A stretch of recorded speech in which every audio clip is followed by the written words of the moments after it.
fish, and welcome to another edition of Dan's Fishing Tales. We're going to be talking about 3 different techniques today, all rolled into one. And it's all based around finger jigging. Now, you've heard me talk a lot about finger jigging. I've got several videos on it. And mainly when I'm doing that, I'm using something, well, it actually started out with the small power minnow. And then I found natural forage baits. Well, one of them's called a fat shad and the other one's a T-shad. And those things work great, especially if I'm fishing for crappies. That's the one nice thing about this particular thing, is the fact that this technique will work for all fish. In fact, Brandon Rogala has been up in Minnesota and he's caught some nice walleyes just fishing off the dock using finger jigging. So, but the thing is about finger jigging, and like I said, I've talked about this before. Go back and look at some of the videos where I really go into how to do it. But you have to have an open face spinning outfit like this one right here. And I've got my handing outfit, and this, by the way, is the new M1 reels. This is the 500 series in it, smaller one. And this is a handing shadow rod. Well, that's for the finger jigging.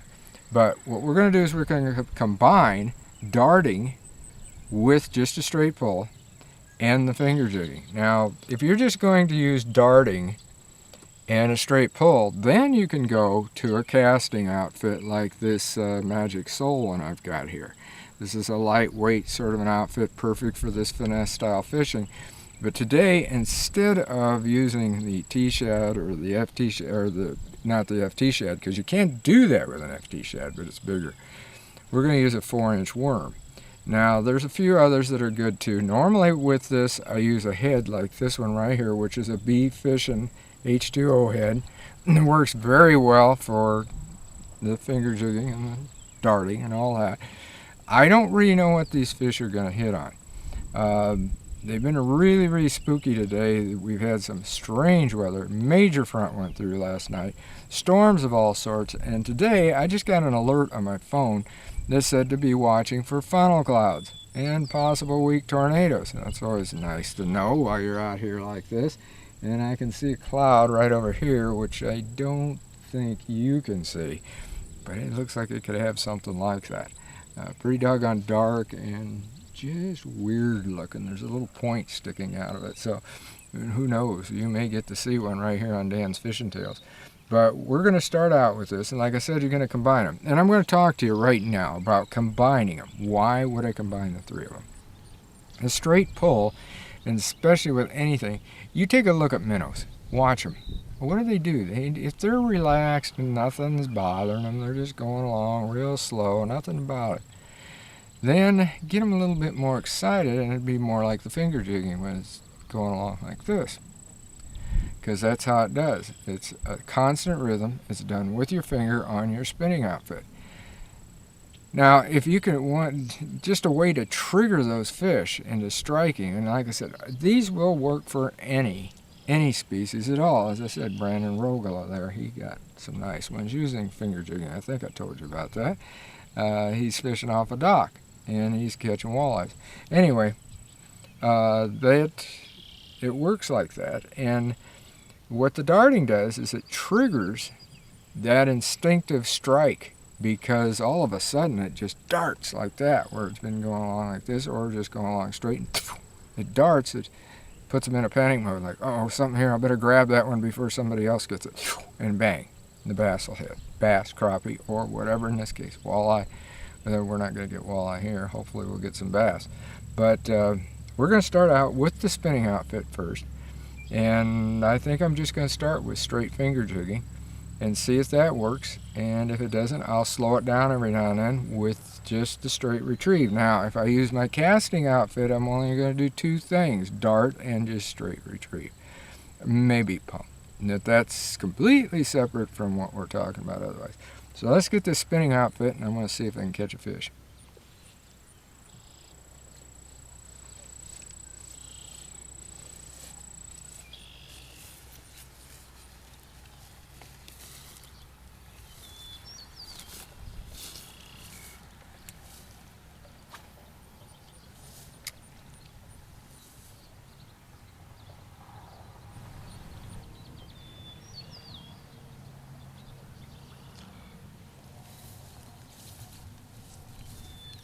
I don't know if you noticed or not, but on those casts, when I was bringing it back in, I was doing a light finger jigging. In other words, you control the amount of jerk by stiffening your finger. If you stiffen it way out, it re-hits that finger hard, and it's got a hard thump, thump, thump, thump as it goes along.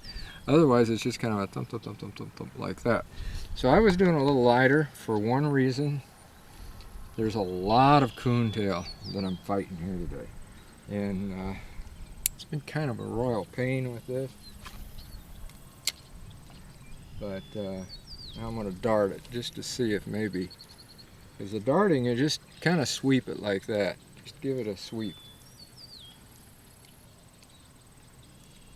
These fish have been seeming after this front like they just want it to go down by them and just sit there.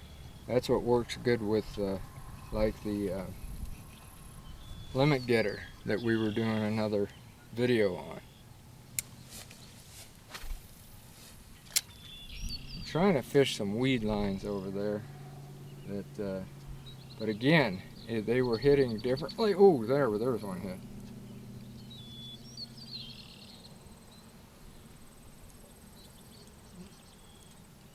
They're not aggressive enough to go for a darting motion. That can be a problem, because it means they're not, well, they definitely hit it because he tore the worm down. This worm's been on here, by the way, for a while on this head. It's not my normal head that I use. Like I told you, I use the bee fishing head. This isn't. This has just got a straight lead collar. I hate those for this because they just rip a big hole in them, and then that's the end of it.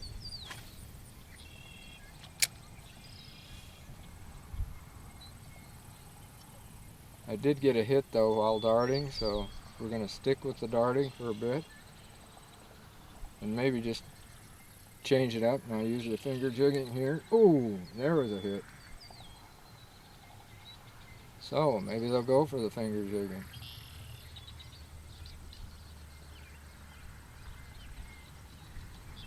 I think I got weeds now. They might knock that worm off there.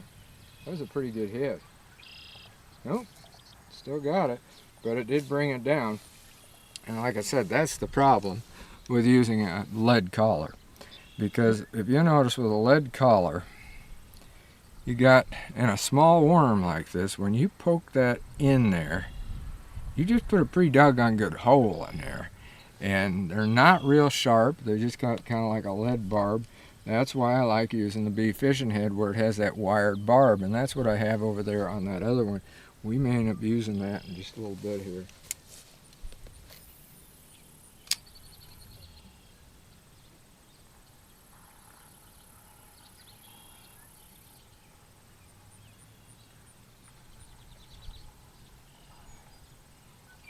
You see, I stiffen my finger or whatever in order to get that jerk, and you might be able to see that rod tip. Rod tip is quivering, and that's putting that same action to that lure.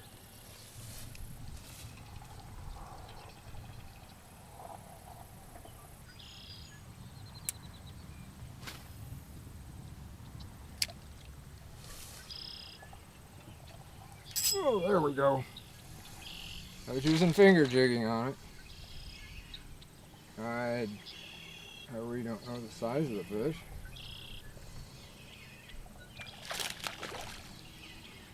Yeah, about keeper size, I guess. I mean, I'm not keeping them. I'm talking tournament keeper.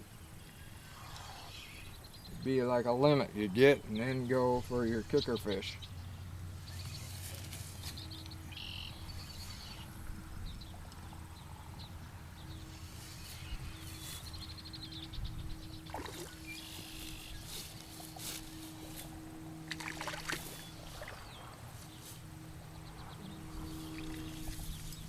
There we go.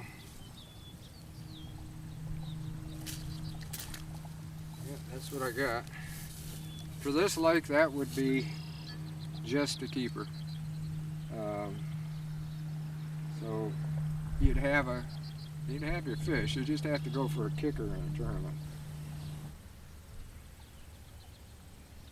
The darting motion on a casting outfit's a little bit different than your spinning. It's just because of the way that it reacts, the rod and everything else.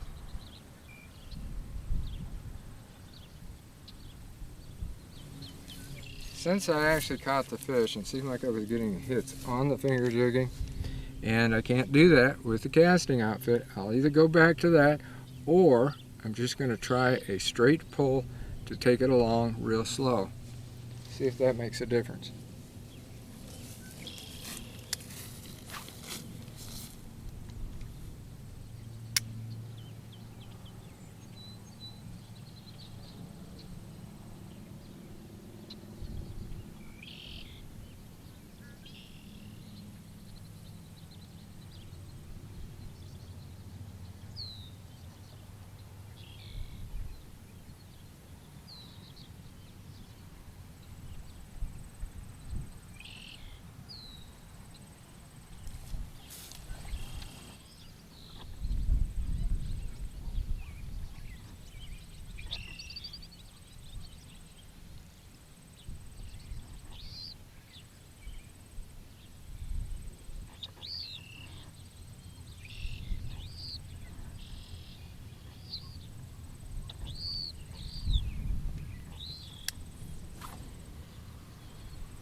Finally got one on a straight pull.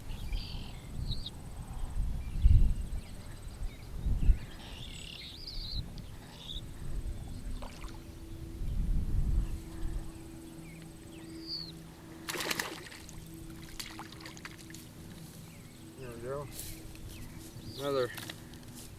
Another keeper size.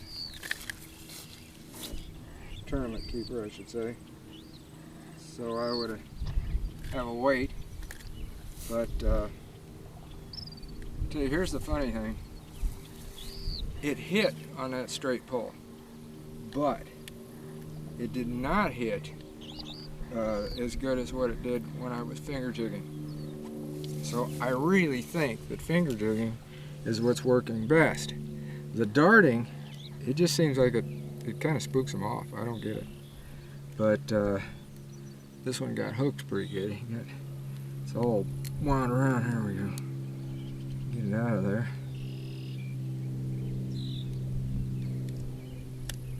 There we go. You got him.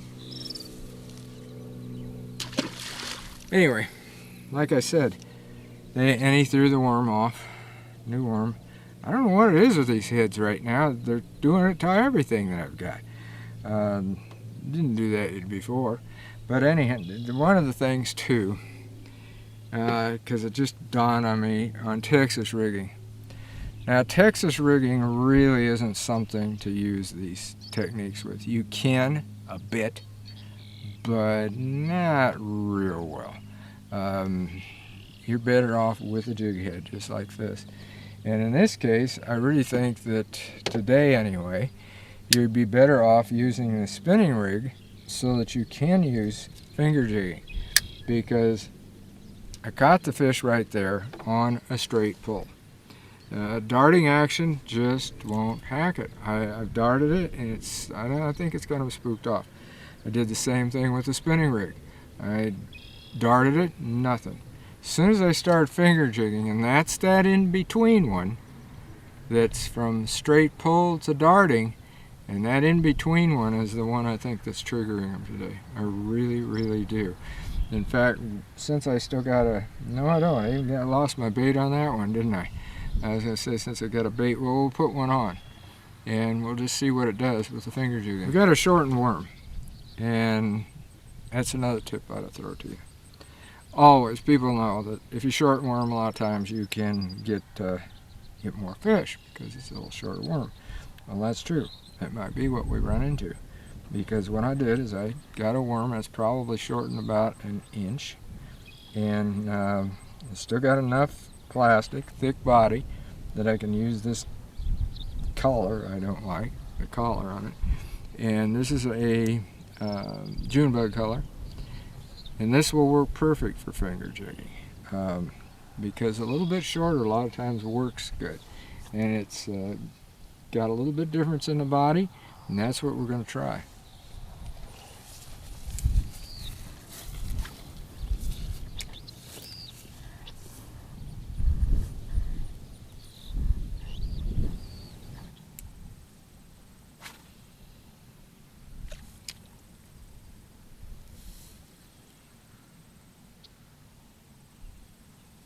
we go. Yep, finger jigging.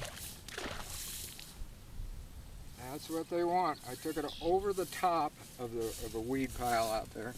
It was out from the point, and I just finger jigged it over the top of it. That's what the fish wanted.